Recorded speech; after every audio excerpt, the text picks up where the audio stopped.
It's a history of the world over the last 500 or 1,000 years, but it's also, a sort of a snapshot of the present. And based on the lessons from the book, it's also looking into the future, because it shows you the desperate efforts that people do to try and claim exclusive possession of a territory, and how this has shaped the history. What I try and do in the book is look at these various themes, the ways in which people try and develop exclusive links to the land, through things like discovering, through things like naming, through settling, through developing the land, through tilling the soil, which is a very big thing, which gives people a meaningful link to the land if they've tilled the soil, and of course in dealing with the pre-existing people. Yeah, I mean, people often go out with good intentions, of course. I mean, people don't go off, in many cases, they don't go off planning to, kill and rape and destroy places. They go off thinking that they're bringing civilization. And in fact, that helps them to justify what they're doing, that they're bringing good things.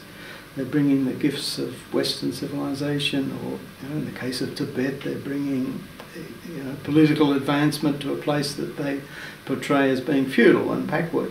So when the Germans, marched into Poland in 1939, we portray this as the Germans trying to control the world, but they saw it very much in terms of, the way they justified it to themselves, because of course we don't like to think of the Nazis doing good things, but they had to think themselves that they were doing good things, and they saw themselves as bringing progress to these backward people. There are all sorts of weird ways that people claim to place. There's a plaque in the city of Perth, in the main street of the city of Perth, which details how when the British settlers first arrived, that the wife of the captain of the ship cut down a tree and Perth was founded by the cutting down of a tree.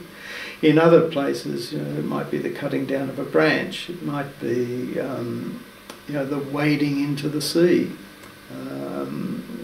as the Spanish did when they discovered the Pacific. They waded into the sea and claimed all the lands around the Pacific.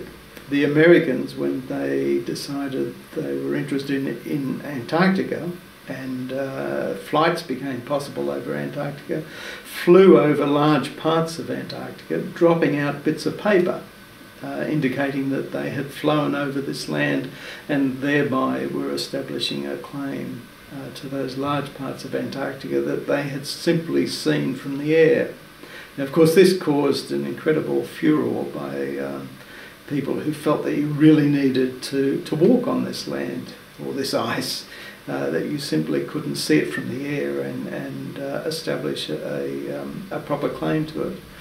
Well, the Argentinians, for their part, thought that even walking on it wasn't sufficient, and they actually sent a woman down to give birth in Antarctica, the first person to give, and in fact I think the only person ever to have given birth in Antarctica, which in their view gave them an even stronger claim. This book does look at the last millennium and tries to make sense of it through this theory of the story of people claiming land and trying to have exclusive possession of a particular territory that they happen to live in.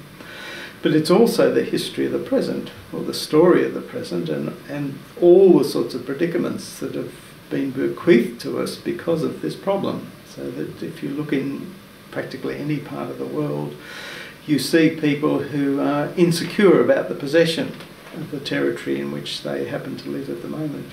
You see the Zimbabweans now claiming back the land that was taken from them, and doing it in sometimes quite brutal and grotesque ways.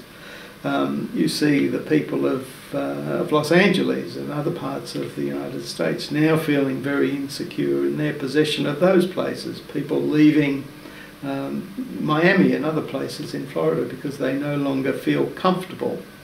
They no longer feel that that part of the United States is theirs. They no longer feel a sense of ownership. Even in England, which seems so securely not problematic at all, You have people, some English people leaving England now, feeling that the part in which they lived no longer feels as though it is theirs.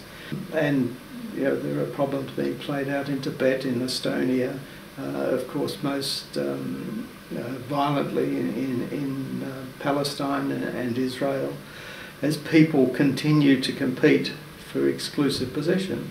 But what we are seeing at the present, and what is a really hopeful sign, is that people are seeing a wider claim, a claim to the world as a whole, to be inhabitants of the world as a whole, rather than simply a particular part of that world, and that they must fight to the death to try and retain control of it.